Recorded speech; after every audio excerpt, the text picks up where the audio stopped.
ಈ ಬೋಧನ ಮಠದ ಪೂಜೆಯನ್ನು ಭಕ್ತರನ್ನು ಸಲ್ಲಿಸಿ ಅದೇ ರೀತಿಗೆ ಈ ವೇದಿಕೆಯನ್ನು ಕಟ್ಟಿರ್ತಕ್ಕಂತಹ ಎಲ್ಲ ಪೂಜೆಗಳನ್ನು ಭಕ್ತರನ್ನು ಸಲ್ಲಿಸುತ್ತಾ ಅದೇ ರೀತಿಯಾಗಿ ಸದ್ಭಕ್ತರಿಂದವರೇ ಇವತ್ತೆಲ್ಲರೂ ಕೂಡ ಪೂಜ್ಯರ ಆಶೀರ್ವಾದಕ್ಕೆ ಕಾದುಕೊಂಡಿದ್ದರಾಗಿದ್ದೀರಿ. ಎರಡೇ ಎರಡು ಮಾತನ್ನ ಮುಗಿಸ್ತೇನೆ. ಏನಪ್ಪಾ ಅಂತಂದ್ರೆ, ಒಂದು ಊರಲ್ಲಿ ಗುರು ಮತ್ತು ಶಿಷ್ಯರಿರ್ತಾರೆ. ಗುರು ಮತ್ತು ಶಿಷ್ಯರಿದ್ದಾಗ ಶಿಷ್ಯ ಬಂದು ಕೇಳ್ತಾನೆ, ಗುರುಗಳೇ ಎಲ್ಲರಿಗೂ ಸಂಸ್ಕಾರ ಕೊಡ್ತಾ ಇದ್ರೆ ನನಗೂ ಸಂಸ್ಕಾರ ಕೊಡ್ರಿ ಅಂತ ಕೇಳ್ತಾನೆ. ಅವಾಗ ಗುರುಗಳು ಆಯ್ತಪ್ಪ ಅಂತೇಳಿ ನೀನು ಒಂದು ತಿಂಗಳ ಪರ್ಯಂತರವಾಗಿ ಮಠದಲ್ಲಿ ಸೇವಾ ಮಾಡು, ಆಮೇಲೆ ಗುರುಗಳ ಹತ್ರ ಬರ್ತಾನೆ. ಗುರುಗಳೇ ನೀವು ಹೇಳಿದ ಪ್ರಕಾರವಾಗಿ ಒಂದು ತಿಂಗಳ ಪರ್ಯಂತರವಾಗಿ ಮಠದಲ್ಲಿ ಸೇವಾ ಮಾಡಿದ್ದೇನೆ, ನನಗೂ ಸಂಸ್ಕಾರ ಕೊಡ್ರಿ ಅಂತ ಕೇಳ್ತಾನೆ. ಅವಾಗ ಆಯ್ತು ಅಂತೇಳಿ ಗುರುಗಳು ನೀ ಸ್ನಾನ ಮಾಡ್ಕೊಂಡು ಮಡಿ ಬಿಟ್ಟು ಬಿಟ್ಕೊಂಬಪ್ಪ ಅಂತ ಹೇಳ್ತಾರೆ. ಅದೇ ರೀತಿಗೆ ಕೂಡ ಶಿಷ್ಯ ಸ್ನಾನ ಮಾಡ್ಕೊಂಡು ಮಡಿ ಬಿಟ್ಟು ಬಿಟ್ಕೊಂಡ್ ಕೂತ್ಕೊಂತಾನೆ. ಮಡಿ ಬಿಟ್ಟು ಬಿಟ್ಕೊಂಡು ಕೂತ್ಕೊಂಡಾಗ ಗುರುಗಳು ಅವನ ತಲೆಯ ಮೇಲೆ ಹಸ್ತವನ್ನಿಟ್ಟು ಶಿವಪಂಚಾಕ್ಷರ ಮಂತ್ರ ಪಠನೆ ಮಾಡ್ತಾರೆ. ಏನಂತ ಪಠನೆ ಮಾಡ್ತಾರಪ್ಪ ಅಂತಂದ್ರೆ ಓಂ ನಮಃ ಶಿವಾಯ ಅಂತ ಪಠನೆ ಮಾಡ್ತಾರೆ. ಅವಾಗ ಶಿಷ್ಯ ಕೇಳ್ತಾನೆ, ಗುರುಗಳೇ ಸಂಸ್ಕಾರ ಅಂದ್ರೆ ಏನೋ ದೊಡ್ಡ ವಿಷಯ ಬಿಡಿರ್ಬೇಕಂತ ಅಂದ. ಅವಾಗ ಗುರುಗಳು ಕೇಳಿದ್ರು, ಯಾಕಪ್ಪ ಅಂತ ಕೇಳಿದ್ರು. ಅಲ್ಲ ಗುರುಗಳೇ, ಹೆಣ್ಮಕ್ಳು ಬಟ್ಟೆ ತೊಳೆಯುವ ಶಿವ ಅಂತಾನೆ, ರೈತನ ಶಿವ ಅಂತಾರೆ, ಎಲ್ಲರೂ ಶಿವ ಅಂತಾರೆ, ಇದು ದೊಡ್ಡ ವಿಷಯ ಬಿಟ್ಟು ಅಂತ ಹೇಳ್ತಾನೆ. ಅವಾಗ ಗುರುಗಳು ವಿಚಾರಕ್ಕೆ ಬಿದ್ರು. ವಿಚಾರಕ್ಕೆ ಬಿದ್ದಾಗ ವಿಚಾರ ಮಾಡ್ತಾರೆ. ಅವಾಗ ಗುರುಗಳು ಅವನ ಶಿಷ್ಯನ ಕೆಲವು ಒದ್ದೆ ಹಳನ್ನು ಕೊಡ್ತಾರೆ. ಒಂದು ಒದ್ದೆ ಹಳನ್ನು ಕೊಟ್ಟು, ತಮ್ಮ ಈ ಒದ್ದೆ ಹಳನ್ನ ಈ ಹಾಂಗಲ್ ಪೇಟೆಲೆ ಕೆಟ್ಟ ಕಿಮ್ಮತ್ ಕಡೆ ತಿಳ್ಕೊಂಡು ಬಂದು ಹೇಳ್ತಾರೆ. ಆಯ್ತು ಅಂತೇಳಿ ಆ ಹುಡುಗ ಒದ್ದೆ ಹಳ ತೆಗೆದುಕೊಂಡು ಹಾಂಗಲ್ ಪೇಟೆಗೆ ಹೋಗಿದ್ದಾನೆ. ಹಾಂಗಲ್ ಪೇಟೆಯಲ್ಲಿ ಹೋದಾಗ ಒಂದು ಅಜ್ಜಿ ತರಕಾರಿ ಮಾತ ಕೂತಿರುತ್ತೆ. ತರಕಾರಿ ಮಾತ ಕೂತ್ಕೊಂಡಾಗ ಆ ಹುಡುಗ ಅಜ್ಜಿ ಕೇಳ್ತಾನೆ, ನೋಡಿ ಅಜ್ಜಿ ಈ ಹರಳಿ ಎಟ್ಕೆ ಮತ್ತಕ್ಕೆ ನೋಡಿ ಹೇಳಿ ಅಂತಾನೆ. ಅವಾಗ ಆ ಅಜ್ಜಿ ಹೇಳ್ತು, ತಮ್ಮ ಈ ತರಕಾರಿ ಒಳಗೆ ಎತ್ತೆ ಬೇಕೋ ತರಕಾರಿ ತೆಗೆದುಕೊಂಡು ಹೋಗು, ಹರಳ ಕೊಟ್ಟವ್ರಿ ಅಂತಾನೆ. ಅವಾಗ ಹುಡುಗ ಮತ್ತೆ ವಿಚಾರ ಮಾಡಿ ಮತ್ತೆ ಮುಂದೆ ಹೋಗ್ತಾನೆ. ಮತ್ತೆ ಮುಂದೆ ಹೋದಾಗ ಮುಂದೆ ಬಟ್ಟೆ ಅಂಗಡಿ ಸಿಗುತ್ತೆ. ಆ ಬಟ್ಟೆ ಅಂಗಡಿ ಮಾಲಕರು ಹೋಗಿ ಕೇಳ್ತಾನೆ, ನೋಡಿ ಮಾಲಕರೇ ಈ ಹರಳಿ ಎಟ್ಕೆ ಮತ್ತಕ್ಕೆ ನೋಡ್ರಿ ಅಂತ ಹೇಳಿದಾಗ ಆ ಬಟ್ಟೆ ಅಂಗಡಿ ಮಾಲಕರು, ತಮ್ಮ ಈ ಬಟ್ಟೆ ಅಂಗಡಿ ಒಳಗೆ ಎಷ್ಟು ಬೇಕು ಅಷ್ಟು ಮೀಟರ್ ಬಟ್ಟೆ ತೆಗೆದುಕೊಂಡು ಹೋಗು, ಹರಳ ಕೊಟ್ಟವ್ರಿ ಅಂತಾನೆ. ಮತ್ತೆ ವಿಚಾರ ಮತ್ತೆ ಮುಂದೆ ಹೋಗ್ತಾನೆ. ಮತ್ತೆ ಮುಂದೆ ಹೋದಾಗ ಮುಂದೆ ಒಂದು ಬಂಗಾರ ಅಂಗಡಿ ಸಿಗ್ತದೆ. ಆ ಬಂಗಾರ ಅಂಗಡಿ ಮಾಲಕರಿಗೆ ಕೇಳ್ತಾನೆ, ನೋಡಿ ಮಾಲಕರೇ ಈ ಹರಳಿ ಎಟ್ಕೆ ಮತ್ತಕ್ಕೆ ನೋಡಿ ಹೇಳ್ರಿ ಅಂತಾನೆ. ವಿಚಾರಕ್ಕೆ ಬಿದ್ದ. ಕೊಟ್ಟು ತರಕಾರಿ ಕೊಡ್ತೇವೆ ಅಂದ್ರು, ಆಮೇಲೆ ಬಟ್ಟೆ ಕೊಡ್ತೇವೆ ಅಂದ್ರು, ಆಮೇಲೆ ಒಂದು ₹1 ಕೊಡೋ ವಿಚಾರಕ್ಕೆ ಬಿದ್ದ. ಇದನ್ನೆಲ್ಲ ತಿಳ್ಕೊಂಡು ವಾಪಸ್ ಹಿಂಗ ಗುರುಗಳು ಮಠದಲ್ಲಿ ಕೂತ್ಕೊಂಡಿರ್ತಾರೆ. ಬಂದು ನಮಸ್ಕಾರ ಕೂತ್ಕೊಂತಾನೆ. ನಮಸ್ಕಾರ ಕೂತ್ಕೊಂಡಾಗ ಅವಾಗ ಗುರುಗಳು ಕೇಳ್ತಾರೆ, ಮತ್ತೇನಪ್ಪ ಯಾರು ಎಷ್ಟು ಕಿಮ್ಮತ್ ಕೇಳ್ತಾರೆ.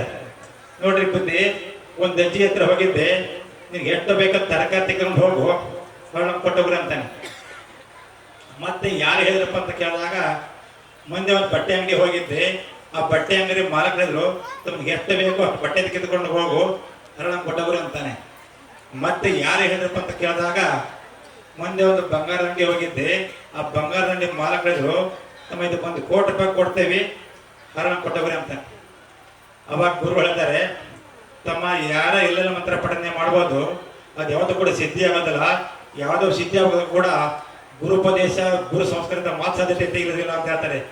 ಅದಕ್ಕೋಸ್ಕರವಾಗಿ ತಾವೆಲ್ಲ ಕೂಡ ಸಿದ್ಧಾರೂಢನ ಪೂಜ್ಯರ ಆಶೀರ್ವಾದ ತಗೊಂಡು ಅವರ ಆಶೀರ್ವಚನ ಕೇಳಬೇಕಂತೇಳಿ ತಾವೆಲ್ಲ ಕೂಡ ಗ್ರಾಮದಲ್ಲಿ ಕೂಡ ಸುತ್ತ ಗ್ರಾಮಸ್ಥರು ಕೂಡ ಆದರ್ಶಗೊಂಡಿದೆ. ತಮಗೆಲ್ಲರೂ ಕೂಡ ಸಿದ್ಧಾರೂಢ ಸ್ವಾಮಿ ಕೂಡ ತಮ್ಮೆಲ್ಲ ಆಶೀರ್ವಾದ ಮಾಡಲಿದ್ದೇನೆ. ನಾನು 2 ಮಾತುಗಳು ವಿರಾಮ ಕೊಡ್ತೇನೆ. ಓಂ ಶಿವಂ ಭಯ. ಸಿದ್ಧಾರೂಢ ಯತೀಶ್ವರಂ ಸಿದ್ಧಾರೂಢ ಯತೀಶ್ವರಂ.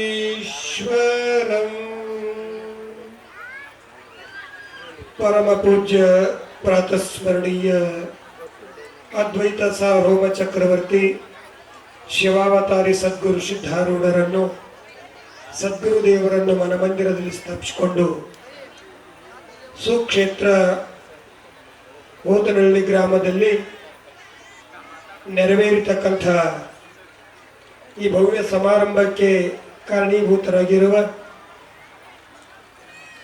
ಜಗದ್ಗುರು ಸಿದ್ಧಾರೂಢ ಮಹಾಸ್ವಾಮೀಜಿಯವರು ಪಾದವನ್ನಿಟ್ಟು ನಿಮ್ಮ ಶರಣರು ಮೆಟ್ಟಿದ ಧರೆ ಪಾವನವಯ್ಯ ಅಂತ ಶರಣರು ಹೇಳಿರುವ ಹಾಗೆ ಆ ಪ್ರತ್ಯಕ್ಷ ಘಟನೆ ನಾವೆಲ್ಲ ಎಲ್ಲಿ ನೋಡ್ತಾ ಇದ್ದೀವಿ ಅಂತ ಕೇಳಿದ್ರೆ ಯಾವ ಓತನಹಳ್ಳಿ ಗ್ರಾಮದಲ್ಲಿ ನೋಡ್ತಾ ಇದ್ದೀವಿ. ಸದ್ಗುರು ಸಿದ್ಧಾರೂಢರು ಭೂಮಿಯನ್ನ ಮೆಟ್ಟಿ ಹೋಗಿರತಕ್ಕಂಥ ಪವಿತ್ರವಾಗಿರ್ತಕ್ಕಂಥ ತಾಣ ಇಲ್ಲಿ ಜಗದ್ಗುರು ಸಿದ್ಧಾರೂಢ ಮಹಾಸ್ವಾಮೀಜಿಯವರ ದರ್ಶನದ ಶತಮಾನೋತ್ಸವ ಹಾಗೂ ಶ್ರೀಪೀಠವನ್ನು ಅಲಂಕರಿಸಿ ತಮ್ಮ ಜನಪ್ರಿಯತೆಯನ್ನ ಈ ಭಾಗದಲ್ಲಿ ಸದ್ಗುರು ಸಿದ್ಧಾರೂಢರ ನಂತರ ಸದ್ಗುರು ಸಿದ್ಧಾರೂಢರ ಪ್ರಚಾರ ಪ್ರಸಾರವನ್ನ ಪ್ರತಿಯೊಂದು ಹಳ್ಳಿಗೆ ಮತ್ತೆ ಸಿದ್ಧಾರೂಢರ ರೂಪದಲ್ಲೇ ನಮಗೆಲ್ಲ ಬಂದಿರತಕ್ಕಂಥ ಗುರುಗಳು ಯಾರಾದ್ರಿದ್ರೆ ಶಂಕರಾನಂದ ಮಹಾಸ್ವಾಮೀಜಿಯವರಂತ ಬಿಂಬಿಸಿಕೊಂಡಿರ್ತಕ್ಕಂಥ ಸರಳ ಹೃದಯ ಸಜ್ಜನಿಕೆ ಸಾಕಾರ ಮೂರ್ತಿಗಳಾದ ಆತ್ಮೀಯರು ಆಗಿರತಕ್ಕಂಥ ಶ್ರೀಮಠದ ಒಡೆಯರು ಆಗಿರುವ ಸದ್ಗುರು ಶಂಕರಾನಂದ ಮಹಾಸ್ವಾಮೀಜಿಯವರ ಅಡಿದಾವರಲ್ಲಿ ಕೂಡ ಅನಂತ ನಮನಗಳನ್ನು ಸಮರ್ಪಣೆ ಮಾಡಿ ಇಂದಿನ ಈ ಭವ್ಯ ಸಮಾರಂಭದ ದಿವ್ಯ ಸಾನ್ನಿಧ್ಯವನ್ನು ವಹಿಸಿರತಕ್ಕಂಥ ಸರಳ ಹೃದಯದ ಸಜ್ಜನಿಕೆಯ ಸಾಕಾರ ಮೂರ್ತಿಗಳು ಎಲ್ಲ ಕಾರ್ಯಕ್ರಮಗಳಿಗೂ ಕೂಡ ಬೆನ್ನೆಲುಬಾಗಿ ನಿಂತು ಶಂಕರಾನಂದ ಮಹಾಸ್ವಾಮೀಜಿಯವರಿಗೆ ಸ್ಫೂರ್ತಿಯನ್ನ ಕೊಡ್ತಕ್ಕಂಥ ಒಂದು ಶಕ್ತಿ ಯಾರಾದರೂ ಇದ್ರ ನಮ್ಮ ಪುಷ್ಪಗಿರಿಯಜ್ಜವರು ಸೋಮಶೇಖರ ಜಗದ್ಗುರು ಮಹಾಸ್ವಾಮೀಜಿಯವರು ಅವರಿಗೂ ಕೂಡ ಅನಂತ ಪ್ರಣಾಮಗಳನ್ನು ಸಮರ್ಪಣೆ ಮಾಡಿ ಗುರುಬಂಧುಗಳಾಗಿರ್ತಕ್ಕಂಥ ಎಳವಟ್ಟಿಯಜ್ಜವರ ಅಡಿಗಾವರಗಳಲ್ಲಿಯೂ ಹಾಗೂ ವೇದಿಕೆಯ ಮೇಲೆ ಸುಖಾಸೀನರಾಗಿರ್ತಕ್ಕಂಥ ಆರೂಢ ಪರಂಪರೆಯ ದೇಶದ ಅಷ್ಟೇ ಅಲ್ಲ ವಿದೇಶದಲ್ಲಿಯೂ ಕೂಡ ಅವರ ಪ್ರಚಾರ ಪ್ರಸಾರವನ್ನು ಮಾಡುವ ನಿಟ್ಟಿನಲ್ಲಿ ಅನೇಕ ಕಾರ್ಯಗಳನ್ನ ಕೈಗೆತ್ತಿಕೊಳ್ಳುತ್ತಿರುವಂತಹ ನೀವೆಲ್ಲ ಇತ್ತೀಚೆಗೆ ನೋಡಿರಬಹುದು. ಯಾವ ಹುಬ್ಬಳ್ಳಿ ಮಹಾನಗರದಲ್ಲಿ ಇಡೀ ಭಾರತದಲ್ಲಿ ಅತಿ ದೀರ್ಘವಾಗಿರ್ತಕ್ಕಂಥ ರೈಲು ಮಾರ್ಗ ಯಾವುದಾದ್ರಿದ್ರೆ ಅದು ಹುಬ್ಬಳ್ಳಿ ರೈಲು ಮಾರ್ಗ. ಅಂತ ಹುಬ್ಬಳ್ಳಿ ರೈಲು ಮಾರ್ಗಕ್ಕೆ ಜಗದ್ಗುರು ಸಿದ್ಧಾರೂಢ ಮಹಾಸ್ವಾಮೀಜಿ ಅವರ ಹೆಸರು ಇಡಬೇಕು ಅಂತ ಮುಂಚೂಣಿಯಲ್ಲಿ ನಿಂತು ಹೋರಾಟ ಮಾಡಿರ್ತಕ್ಕಂಥ ಸತ್ಪುರುಷರು, ಸಾಧುಗಳು, ವಿದ್ವದ್ವರಣರಾಗಿರ್ತಕ್ಕಂಥ ವಿದ್ವಾಂಸರಾಗಿರ್ತಕ್ಕಂಥ ಸ್ವಾಮೀಜಿಯವರು ಯಾರಾದ್ರೆ ನಮ್ಮ ಆರೂಢ ಭಾರತಿ ಮಹಾಸ್ವಾಮೀಜಿಯವರು.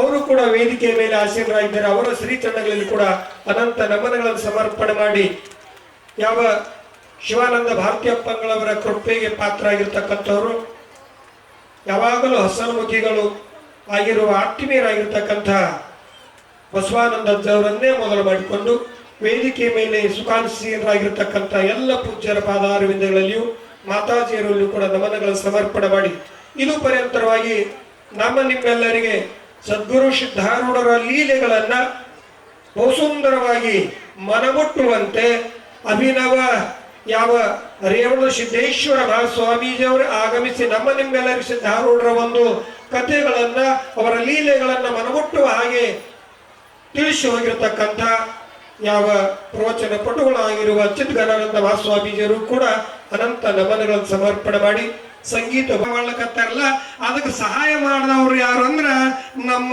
ಪಂಡಿತರಾಗಿರ್ತಕ್ಕಂಥ ರಾಮಲಿಂಗನ ಇವರು. ಅವ್ರಿಗೆ ಕೂಡ ಜೋರಾಗಿ ಚಪ್ಪಾಳೆ ತೊಟ್ಟುವುದವರೆಗೂ ನಾವೆಲ್ಲ ಶುಭವನ್ನ ಹಾರೈಸೋಣ. ಇಂಥ ಈ ಭವ್ಯ ಸಮಾರಂಭದಲ್ಲಿ ಅನೇಕ ರಾಜಕಾರಣಿಗಳು, ಅತಿಥಿಗಳು ತಾವೆಲ್ಲ ಆಗಮಿಸಿದಿರಿ. ಬಹುಶಃ ಈ ಕಾರ್ಯಕ್ರಮದಲ್ಲಿ ನಾನು ಬಹುಶಃ ಬರಬಾರದು ಅಂತ ವಿಚಾರ ಇತ್ತು. ಯಾಕಂದ್ರೆ ಬರದೇ ಇದ್ರೆ ನಾವು ದೊಡ್ಡ ಅಪರಾಧ. ಯಾವ ಪ್ರಯಾಗರಾಜದಲ್ಲಿ ನಡೆಯತಕ್ಕಂತ ಏನು ಕುಂಭಮೇಳ ಅದಲ್ಲ, ಆ ಕುಂಭಮೇಳ ಪ್ರಯಾಗರಾಜದಿಂದ ಅದು ಎಲ್ಲಿ ಬಂದಿಳದ ಅಂದ್ರ ಅದು ಹೋತನಹಳ್ಳಿ ಗ್ರಾಮದಲ್ಲಿ ಬಂದಿಳದ ಅಂತ ನನಗೆ ಕಲಿಸ್ತದೆ. ಯಾಕಂದ್ರೆ ಅಲ್ಲಿ ತ್ರಿವೇಣಿ ಸಂಗಮದ ಗಂಗಾ ಯಮುನಾ ಸರಸ್ವತಿಗಳು ಒಂದು ಜಾಗದ ಕೂಡದಲ್ಲಿ ಅದು ಪ್ರಯಾಗರಾಜ ಆಗ್ಯದ. ಅಲ್ಲಿ ಯಾರು ಸ್ನಾನ ಮಾಡ್ತಾರ ಅವರು ಮುಕ್ತರಾಗ್ತಾರ ಅಂತ ಹೇಳ್ಕೊಂಡ್ ಬಂದಿದ್ದಾರೆ. ಆ ಪ್ರಯಾಗರಾಜದಲ್ಲಿ ಕುಂಭಮೇಳ ಯಾಕೆ ಆಗ್ತದೆ ಅಂತ ಕೇಳಿದ್ರೆ ನೀವೆಲ್ಲ ಹಿಂದೆ ಕೇಳಿದ್ದೀರಿ. ಯಾವ ದೈವಾಸುರರ ಯುದ್ಧ ಆದಾಗ, ಸಮುದ್ರ ಮಂಥನ ಆದಾಗ ಆ ಯಾವ ಅಮೃತ ಕಲಶವು ಹೊರಗೆ ಬಂತು. ಆ ಅಮೃತವನ್ನ ಕುಡಿಬೇಕು, ಎಲ್ಲರೂ ಅಮರರಾಗ್ಬೇಕಂತಾರ. ಯಾರಾದ್ರೂ ಸಾಯ್ಬೇಕಂತ ಇಚ್ಛಾ ಅದನ್ರಿ?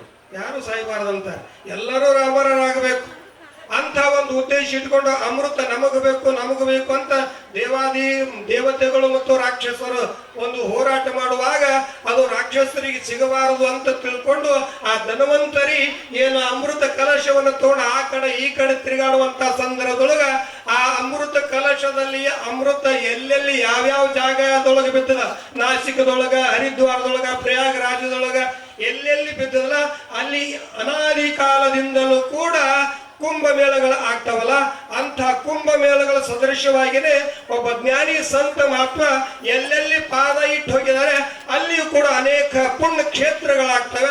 ಅಂತ ಜ್ಞಾನಿ ಸದ್ಗುರುಗಳು ಯಾರಾದ್ರೆ ಸದ್ಗುರು ಸಿದ್ಧಾರೂಢರು ಇಲ್ಲಿ ಪಾದವನ್ನಿಟ್ಟು ಹೋಗಿರುವುದರಿಂದ ಇಲ್ಲಿ ಮಠವಾಗಿದೆ. ಅಂಥ ಭವ್ಯವಾಗಿರತಕ್ಕಂಥ ಈ ಮಠದಲ್ಲಿ ಬಹುಶಃ ನಾನು ಪೂಜ್ಯರ ಒಡನಾಡಿ ಈಗಾಗಲೇ ಹೇಳಿದ್ದಾರೆ. ಅವರು ಎಲ್ಲಿ ಕಾಶಿ ಜಂಗಮವಾಡಿ ಮಠದಲ್ಲಿ ನಾವಿದ್ದಾಗ ನಾವು ಕೂಡ ಅಭ್ಯಾಸ ಮಾಡ್ತಾ ಇದ್ದೇವೆ. ಅಂತ ಸರಳ ಹೃದಯದ ಸಜ್ಜನಿಕೆ ಸಾಕಾರ ಮೂರ್ತಿ ಶಂಕರಾನಂದ ಮಹಾಸ್ವಾಮಿಗಳು ಅವರನ್ನು ಬಹುಶಃ ನೋಡಿದಾಗ ಈ ಕಾರ್ಯಕ್ರಮ ಬಹುಶಃ ಈ ಪೆಂಡಾಲ್ ಬಹಳ ಸಣ್ಣದಾಗ್ಯ. ಪೆಂಡಾಲು ಇನ್ನೂ ಸ್ವಲ್ಪ ಹಿಗ್ಗಿಸ್ಬೇಕಾಗ್ತಿತ್ತು. ಆದ್ರೂ ಕೂಡ ತಾವೆಲ್ಲ ಇಷ್ಟೊಂದು ಜನ ಸಾಗರವೇ ಇಲ್ಲಿ ಬಂದರೂ ಕೂಡ ಯಾವ ಪಿಂಡರ್ ಆಫ್ ಸೈಲೆನ್ಸ್ ಎಂದು ಕರಿತೀವಿ, ಯಾವ ಶಾಂತರಾಗಿ ಸದ್ಗುರುಗಳ ಆಶೀರ್ವಚನ ತಾವೆಲ್ಲ ಪಾನ ಮಾಡ್ತಾ ಇದ್ದೀರಿ. ಇವತ್ತು ವಿಷಯ ಕೂಡ ಹೇಳ್ಕೊಂಡ್ ಬಂದಿದ್ದಾರೆ. ಏನು ವಿಷಯದ ಮೇಲೆ ಹೇಳಕ್ಕ ಅವಕಾಶ ಇಲ್ಲ. ಪೂಜ್ಯರು ಬೆಂಗಳೂರಿಗೆ ಹೋಗೋರದಾರ. ಒಂದು ದೃಷ್ಟಾಂತ ಹೇಳ್ಬಿಡ್ತೀನ. ಏನು ಅಂತ ಕೇಳಿದ್ರೆ, ಜಗದ್ಗುರು ಸಿದ್ಧಾರೂಢ ಮಹಾಸ್ವಾಮೀಜಿ ಅವರು ಸದ್ಗುರುಗಳು ಅನ್ನೋದಕ್ಕ ಒಂದೇ ಒಂದು ದೃಷ್ಟಾಂತ ಈಗ ಹೇಳ್ಕೊಂಡ್ ಬಂದ್ರು. ಬಸವಣ್ಣನವರ ವಚನ ಇವತ್ತು ಆಧಾರವಾಗಿ ಇಟ್ಟುಕೊಂಡಿದ್ದಾರೆ. ಏನು ಅಂತ ಕೇಳಿದ್ರೆ, ಮಡಿಕೆಯ ಮಾಡುವಡೆ ಮೊನ್ನೆ ಮೊದಲು, ತೊಡಿಗೆಯ ಮಾಡುವಡೆ ಹೊನ್ನೆ ಮೊದಲು, ಶಿವಪಥ ವರಿವಡೆ ಗುರುಪಥವೇ ಮೊದಲು, ನಮ್ಮ ಕೂಡಲ ಸಂಗಮ ದೇವನರಿವಡೆ ಶರಣರ ಸಂಘವೇ ಮೊದಲು. ಮೊದಲು ಮೊದಲು ಮೊದಲು ಅಂತ ಇಲ್ಲಿ ಶಬ್ದವನ್ನ ಪ್ರಯೋಗ ಮಾಡಿದ್ದಾರೆ. ಒಬ್ಬ ಸಾಮಾನ್ಯವಾಗಿರ್ತಕ್ಕಂಥ ಕುಂಬಾರ ಹಾಗೇನೆ ಭಗವಂತನ ಸಾಕ್ಷಾತ್ಕಾರ ಆಗ್ಬೇಕಾಗಿತ್ತು ಅಂದ್ರ, ದೇವರ ದರ್ಶನ ಆಗ್ಬೇಕಾಗಿತ್ತು ಅಂದ್ರ, ಮೋಕ್ಷ ದೊರಿಬೇಕಾಗಿತ್ತು ಅಂದ್ರ ಸದ್ಗುರುಗಳ ದರ್ಶನ ಮೊದಲಾಗಬೇಕು, ಸದ್ಗುರುಗಳ ಕೃಪೆ ಮೊದಲಾಗಬೇಕು. ಅಂತ ಸದ್ಗುರು ಸಿಗಬೇಕಾಗಿತ್ತು ಅಂದ್ರ ಸತ್ಪುರುಷರ ಸಂಘ ಬೇಕಾಗ್ತದ.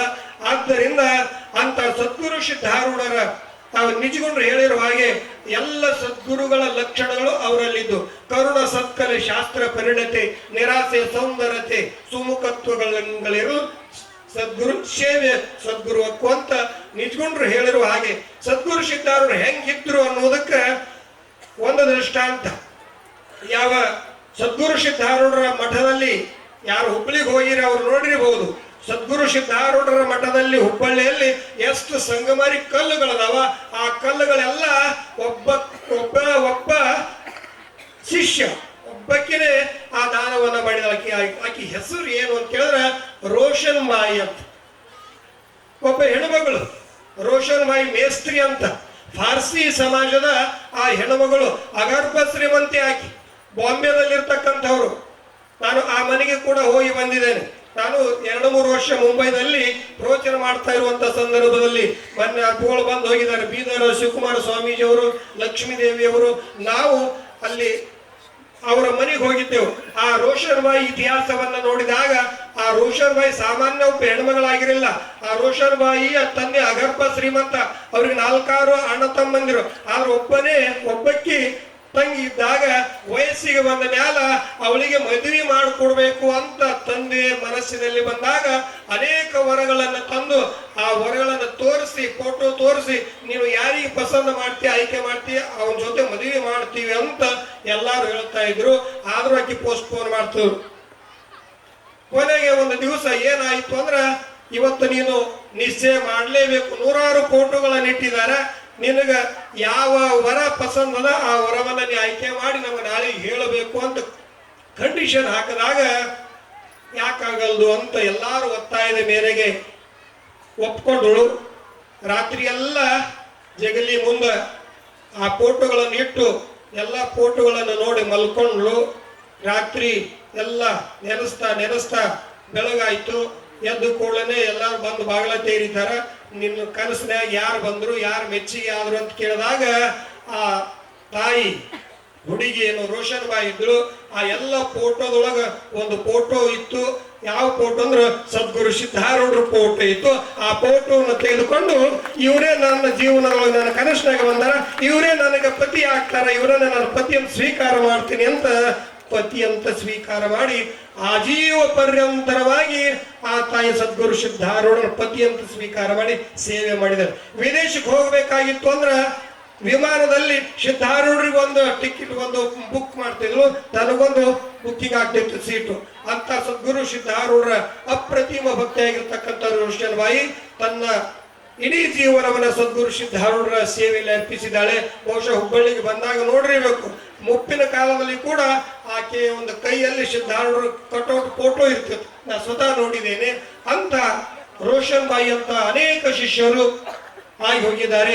ಸದ್ಗುರು ಅದಕ್ಕೆ ಹೇಳ್ತಾರ, ತಾಯಿ ದೇವರೆಂದು ನಮ್ಮ ಶಾಸ್ತ್ರ ಹೇಳ್ತಾ, ಮಾತೃದೇವೋ ಭವ ಪಿತೃದೇವೋ, ಮೊದಲನೇ ಸ್ಥಾನ ತಾಯಿಗೆ ಹಾಗೆ ಕೊಟ್ಟಿರಲ್ಲ, ಹಾಗೆ ಶಾಸ್ತ್ರಗಳು ದೇವರಿಗೆ ಮೊದಲನೇ ಸ್ಥಾನ ಕೊಡಿಲ್ಲ, ಸದ್ಗುರುಗಳಿಗೆ ಮೊದಲನೇ ಸ್ಥಾನ ಕೊಟ್ಟಿದ್ದಾರೆ. ಅದಕ್ಕೋಸ್ಕರವಾಗಿ ಗುರು ಗೋವಿಂದ ದೋ ಕಡೆ ಕಾಕೆ ಲಾಗೋ ಪಾಯಿ ಬಲ್ಲಿ ಹಾರಿ ಗುರು ಗೋವಿಂದ ದಿಯೋ ಬತಾಯಿ. ಗುರುಗಳು ಮತ್ತು ದೇವರು ಮುಂದೆ ಬಂದು ನಿಂತಾಗ ಆ ಭಕ್ತರಾಗಿರ್ತಕ್ಕಂಥವು ಯಾರ ಪಾದ ನಮಸ್ಕಾರ ಮಾಡಬೇಕು ಅಂತ ಕಬೀರ್ ಪ್ರಶ್ನೆ ಮಾಡ್ತಾನೆ. ನಾವು ಮಕ್ಕಳು ನಿಮಗೆ ಪ್ರಶ್ನೆ ಮಾಡೋದು, ಒಂದು ವೇಳೆ ಯಾವ ತಂದೆ ತಾಯಿಗಳ ಮುಂದ ಮಗ ಬಂದು ಮುಂದೆ ನಿಂತು ಅಂದ್ರೆ ಮಗ ಯಾರಿಗೆ ನಮಸ್ಕಾರ ಮಾಡಬೇಕು? ಮೊದಲು ತಾಯಿಗೋ ತಂದಿಗ್ರಿ. ಯಾಕೆ ನಿಮ್ ಕಂಪನಿ ಜಾದ ಅದ ಅದಕ್ಕೆ ತಾಯಿಗೆ ನಮಸ್ಕಾರ ಮಾಡಬೇಕು. ಯಾಕೆ ಅಂತ ಕೇಳಿದ್ರೆ ಇವನೇ ನಿಮ್ಮ ತಂದೆ ಅಂತ ತಂದೆಯ ಪರಿಚಯವನ್ನ ಮಗುವಿಗೆ ಮಾಡಿಕೊಡೋರು ಯಾರು ಅಂದ್ರ ತಾಯಿ. ಆದ್ದರಿಂದ ತಾಯಿ ಮೊದಲು ನಮಸ್ಕಾರ ಮಾಡಬೇಕು ಅಂತ ಶಾಸ್ತ್ರ ಹೇಳ್ಕೊಂಡ್ ಬಂದಿದ್ದೇವೆ. ಹಾಗೇನೆ ದೇವರು ಮತ್ತು ಸದ್ಗುರು ಮುಂದೆ ಬಂದು ನಿಂತಾಗ ಯಾರಿಗೆ ಮೊದಲು ನಮಸ್ಕಾರ ಮಾಡಬೇಕು ಅಂದ್ರ ಗುರುಗಳಿಗೆ ಮೊದಲು ನಮಸ್ಕಾರ ಮಾಡಬೇಕು. ಯಾಕಂದ್ರ ನಿರ್ಗುಣ ನಿರಾಕಾರವಾಗಿರ್ತಕ್ಕಂಥ ಪರಮಾತ್ಮನನ್ನ ಸಾಕ್ಷಾತ್ಕಾರ ಮಾಡಿಕೊಡ್ತಕ್ಕಂಥ ಶಕ್ತಿ ಸದ್ಗುರುವಿನಲ್ಲಿ ಇರ್ತದೆ. ಆದ್ದರಿಂದ ನಾವೆಲ್ಲ ಮುಕ್ತರಾಗಬೇಕಾಗಿತ್ತು ಅಂದ್ರ, ಭಗವಂತನ ಸಾಕ್ಷಾತ್ಕಾರ ಮಾಡ್ಕೋಬೇಕಾಗಿತ್ತು ಅಂದ್ರ ನಮಗ ಸದ್ಗುರು ಬೇಕು. ಅಂತ ಸದ್ಗುರು ನಮ್ಮ ನಿಮ್ಮೆಲ್ಲರಿಗೂ ದೊರೆತಿದ್ದಾರೆ. ಅವ್ರು ಯಾರು ಅಂತ ಕೇಳಿದ್ರೆ ನಮ್ಮ ಶಂಕರಾನಂದಪ್ಪಗಳು. ಆದ್ದರಿಂದ ಅವರ ಸೇವೆಯನ್ನು ತಾವೆಲ್ಲ ತನು ಮನ ಧನದಿಂದ ಸೇವೆ ಮಾಡಿ ಕೃತಾರ್ಥರಾಗಬೇಕು ಅಂತ ತಿಳಿಸ್ತಾ ನನ್ನ ವಾಣಿಗೆ ವಿರಾಮ ಕೊಡ್ತಾ ಇದ್ದಾರೆ. ಇನ್ನೊಂದು ವಿಷಯ ಅಂತ ಕೇಳಿದ್ರೆ ಬಹುಶಃ ನಾನು ಬರ್ತಾ ಇರಲಿಲ್ಲ. ಯಾಕಂತ ಕೇಳಿದ್ರೆ 2ನೇ ತಾರೀಕಿನಿಂದ ಫೆಬ್ರವರಿ ಒಂದು ತಯಾರಿಯಲ್ಲಿ ನಾವು ವ್ಯಸ್ತವಾಗಿರೋದ್ರಿಂದ ಬರುವಂತ ಒಂದು ಅವಕಾಶ ಇರಲಿಲ್ಲ. ಆದ್ರೂ ಕೂಡ ಆತ್ಮೀಯರಾಗಿರ್ತಕ್ಕಂಥ ಗುರುಬಂಧುಗಳ ಸಮಾನರಾಗಿರ್ತಕ್ಕಂಥ ಆತ್ಮೀಯರಾಗಿರ್ತಕ್ಕಂಥ ನಮ್ಮ ಶಂಕರಾನಂದರ ಕಾರ್ಯಕ್ರಮಕ್ಕೆ ಹೋಗೋದೇ ಇದ್ರೆ ನಾನು ತಪ್ಪಿತಸ್ಥ ಆಗ್ತೀನಿ, ನಮ್ಮನ್ನು ಕ್ಷಮ ಮಾಡಂಗಿಲ್ಲ ಅವರು ಅಂತ ತಿಳ್ಕೊಂಡು ಇವತ್ತು ಬಂದು ದರ್ಶನ ಮಾಡಿದ್ದೇವೆ. ನಮ್ಮ ರಾಮಲಿಂಗನವರು ಕೂಡ ಆ ಕಾರ್ಯಕ್ರಮ ಯಶಸ್ವಿ ಆಗೋದ್ರಲ್ಲಿ ತುಂಬಾ ಸಹಾಯ ಸಹಕಾರ ಮಾಡ್ತಾರೆ. ಕಾರಣ ತಾವು ಕೂಡ ಸಾಧ್ಯವಾದಷ್ಟು ಆ ಭಾಗಕ್ಕೆ ಆ ಕಾರ್ಯಕ್ರಮಕ್ಕೆ ಬರಬೇಕು ಅಂತ ತಮ್ಮಲ್ಲಿ ಕೇಳಿಕೊಂಡು ನನಗೆ ಅವಕಾಶ ಮಾಡಿಕೊಟ್ಟಿರ್ತಕ್ಕಂಥ ಶಂಕರಾನಂದ ಮಹಾಸ್ವಾಮೀಜಿಯವರಲ್ಲಿ ಮತ್ತೊಮ್ಮೆ ಅನೇಕ ಶರಣಾರ್ಥಿಗಳನ್ನು ಹೇಳಿ ನನ್ನ ವಾಣಿಗೆ ವಿರಾಮ ಕೊಡ್ತಾ ಇದ್ದೇನೆ. ಹರಂ ತತ್ಸತ್, ಹರಂ ತತ್ಸತ್. ಗುರುನಾಥಾರೂಢ ಮಹಾಸ್ವಾಮಿಗಳ ಪವಿತ್ರ ಅಡಿದಾವರೆಗಳಿಗೆ ಪ್ರಣಾಮಗಳನ್ನು ಸಲ್ಲಿಸಿ, ಹೋತನಹಳ್ಳಿಯ ಸಿದ್ಧಾರೂಢ ಮಠದ ಅಧಿಪತಿಗಳಾಗಿರ್ತಕ್ಕಂಥ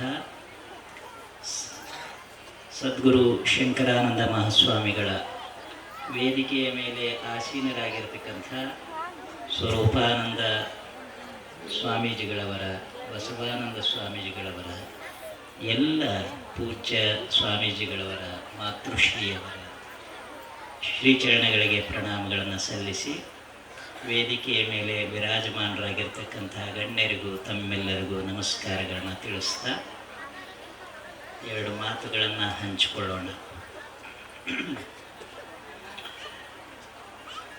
ಮಡಕೆಯ ಮಾಡುವಡೆ ಮಣ್ಣೇ ಮೊದಲು, ಬಸವಣ್ಣನವರ ವಚನ.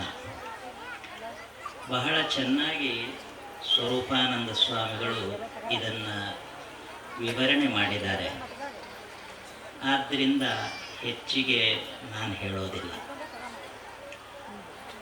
ಒಟ್ಟು ಇದರ ಅಭಿಪ್ರಾಯ ಸಾರಾಂಶ: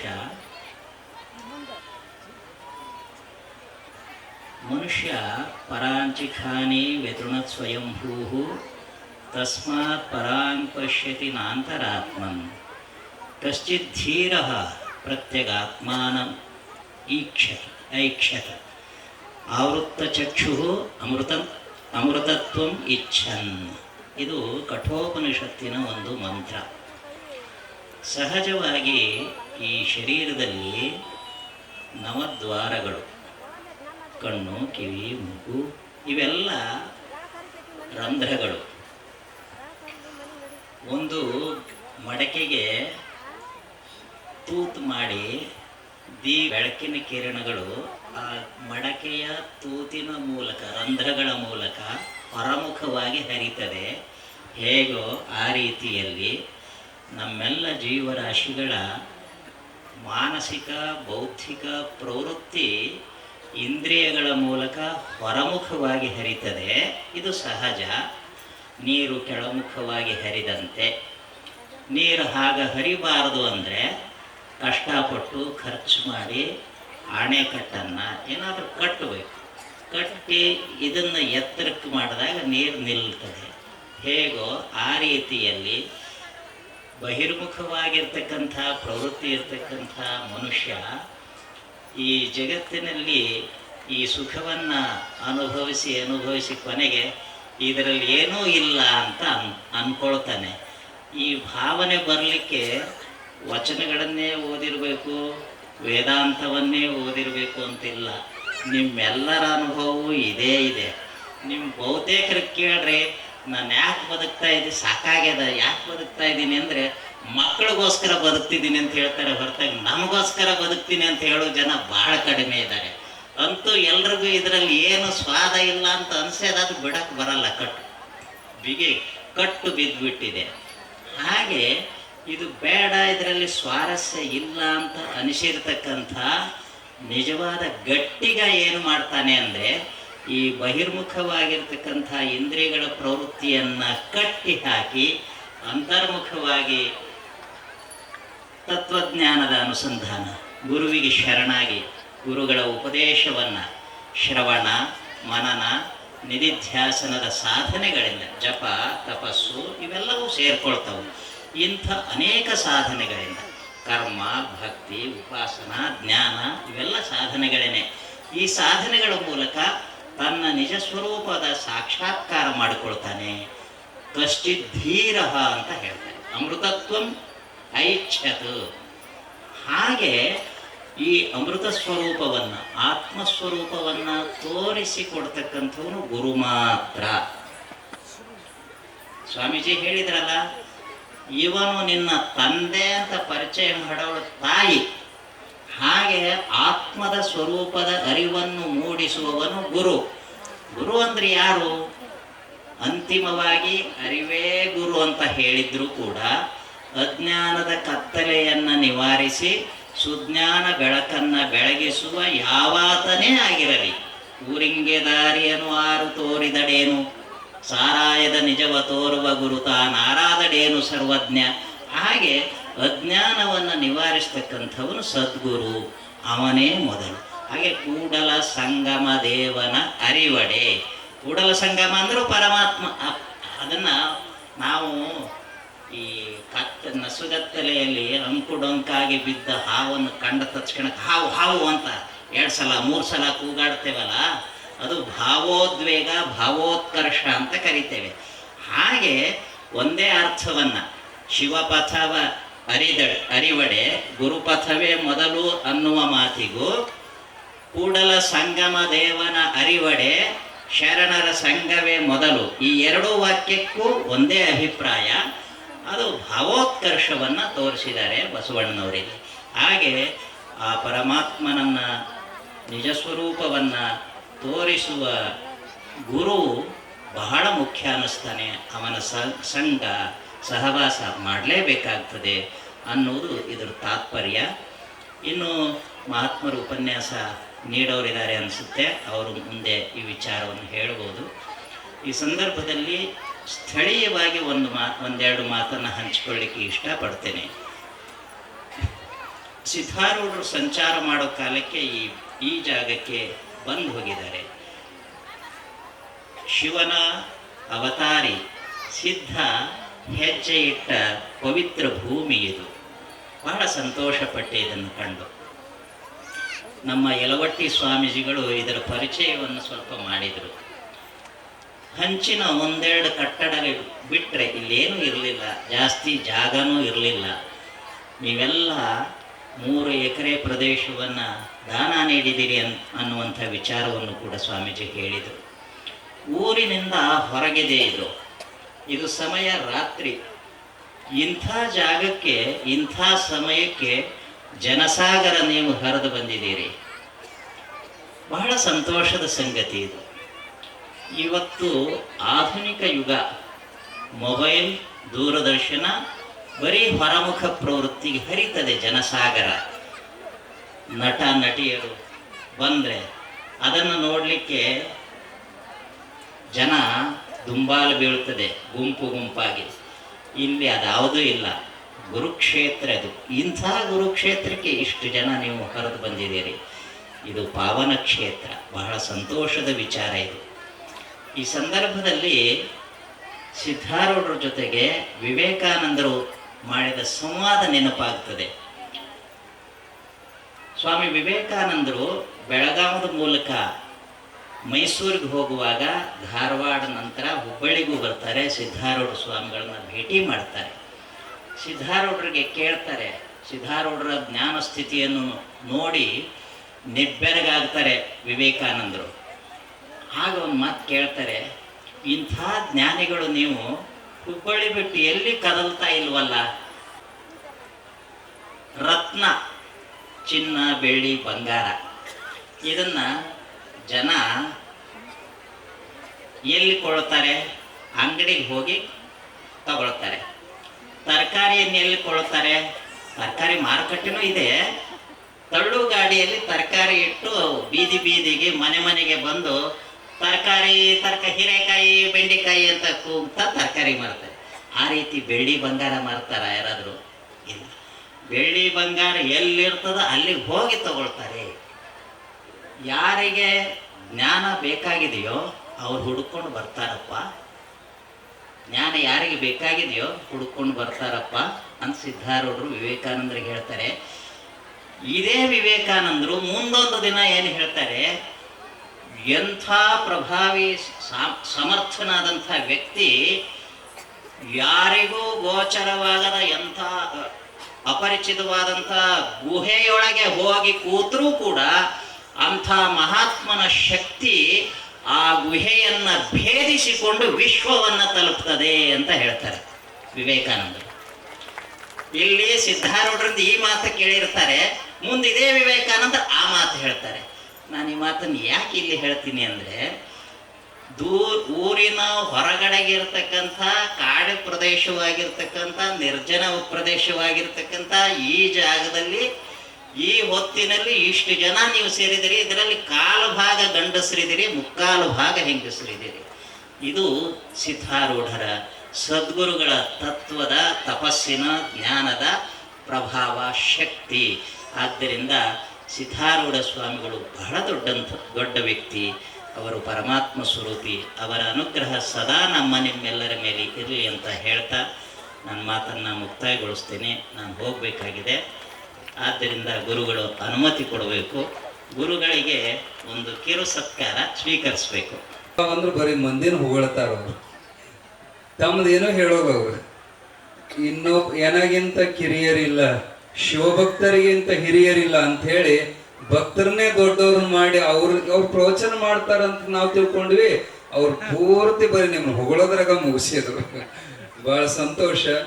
ಅಪ್ಪವರ ಒಂದು ಈ ದೊಡ್ಡ ಗುಣನೇ ಅವ್ರನ್ನ ದೊಡ್ಡದಾಗಿ ಬೆಳೆಸ್ತಾ ಐತಿ. ಪುಣ್ಯಾತ್ಮರೇ, ದಾನ ಯಾರೋ ಒಂದು ತೊಡೆ ಮಂದಿ ಅಡ್ಡ ಮಾಡಿದ್ರಂತೆ.